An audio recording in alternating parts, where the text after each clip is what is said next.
moments. That's going to be a problem for them today.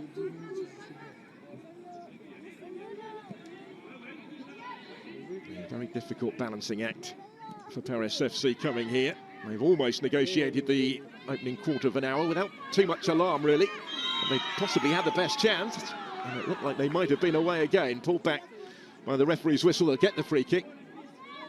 Would have wanted the advantage maybe after Jean-Francois's challenge. It was a rather blatant one. I think she thought the ball was still there, and not knowing, you know when you're told to, as a centre-back, to go into midfield, make sure, if the ball goes past you, the player doesn't. And I think she still thought at least the ball was still around. But yeah, I think that is a good decision from the referee. Can't really have any complaints over the caution, can she? First name taken is that of Aurélien Jean-Francois against her former club. And here's the free kick that will follow. Into a dangerous area. Mateo was a little isolated in trying to meet it. Yeah, quite disappointing from a set-piece perspective. The two set pieces they have, it's just like a ball into an isolated player rather than, any coordinated movements together to try and free up someone to really attack the ball coming into the box. Yeah, brought Boutel up from the back, who was close to getting something on that, but not quite close enough.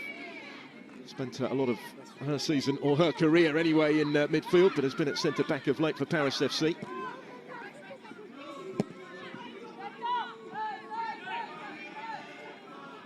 There's Karshawi again. Who's more often than not in plenty of space to assess her initial options.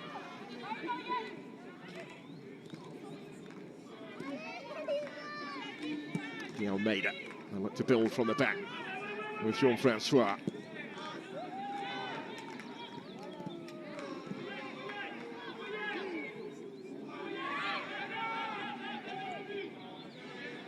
Jackie Groenen, little touch for Hamraoui as well. And again, space for Karshawi. He just slipped at the point of contact when trying to deliver that into the danger area. You can still see players really still trying to adjust to the pitch, isn't it? The more you commit to striking a ball, the more kind of your feet come off the floor, and that's what happened to Karshawi there. But I think if PSG really moved this ball at speed, switch the play, get out on the fullbacks, even on the right-hand side, Baltimore coming in and Ashley Lawrence getting a lot higher, they could really penetrate down the sides. That's where the space is against this Paris FC team. But it just seems sometimes the ball's a little bit slow, whether that's the pitch or whether that's the pace that's put on the ball. Bourdieu was the target there for Paris FC, but it's safely guided back by Jean-Francois to Bouhadi. As I mentioned, one goal has been enough for PSG in the last 3 league victories against Montpellier, Bordeaux and Guingamp.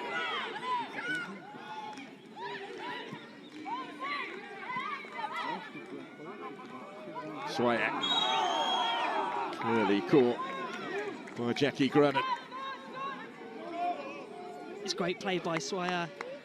She clearly looks to come inside, but as you come inside, if you chip the ball off the ground, naturally as a defender, your leg's going to come up and stop the player. So it's really clever just to dink it over her foot, but that looks a painful one. But really clever play from the fullback. Here you go, look, chip it over her, that's it. The defender's always going to stick a leg out just to stop you. I think it's just natural reaction. Certainly knew what was coming, I think. Also on the way, this free kick for Paris FC. It's another opportunity for them. Set pieces could be a big part of their story today. Rebovau, the centre-back, waiting to take it.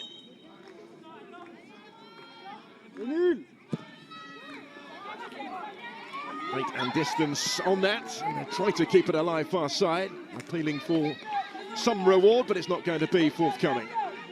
Much better ball that was, really deep. Tierney looks like she got the first contact, albeit on her arm, I think.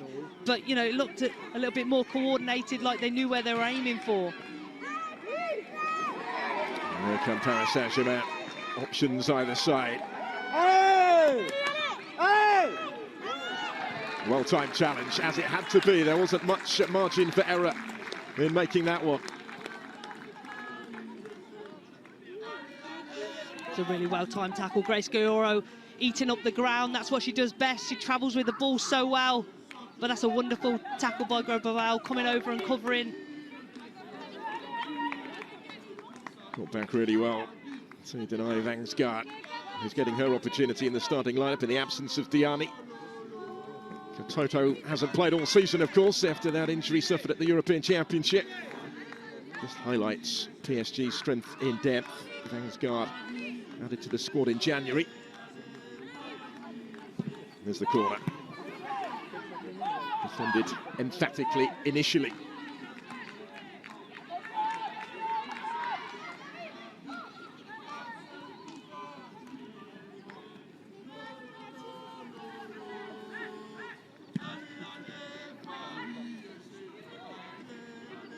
No way through for Ashley Lawrence.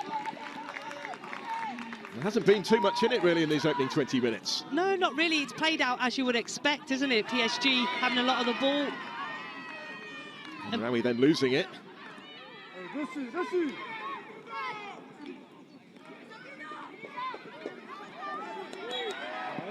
For a moment, Guerrero thought she'd won it back, but the whistle has gone, as it was always likely to, I guess. But I think for Paris FC, you've got to be pleased with the opening 20 minutes. You know, your structure out of possession is compact. You know, you're forcing PSG to go down the sides, and then when you look to link up and draw fouls like that. You know, they've certainly been competitive in the opening 20 minutes. Promising position again for those in pink right now. And they weren't quite able to profit from it. Again, the referee's whistle goes in favour of Grace Guerrero, the captain.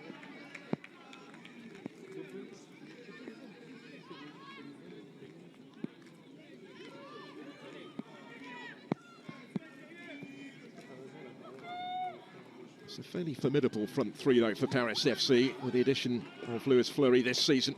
Bourdieu and Matteo, both amongst the goals last year and again in the current campaign.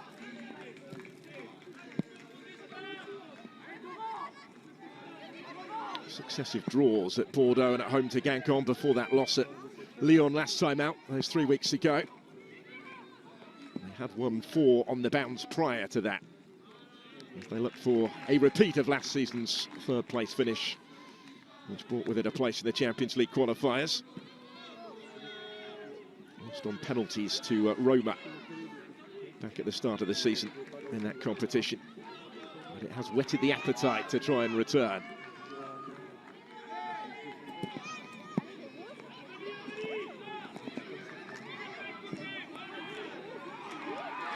Vangsgaard had made the run here. Guided back to the goalkeeper. Cool heads required.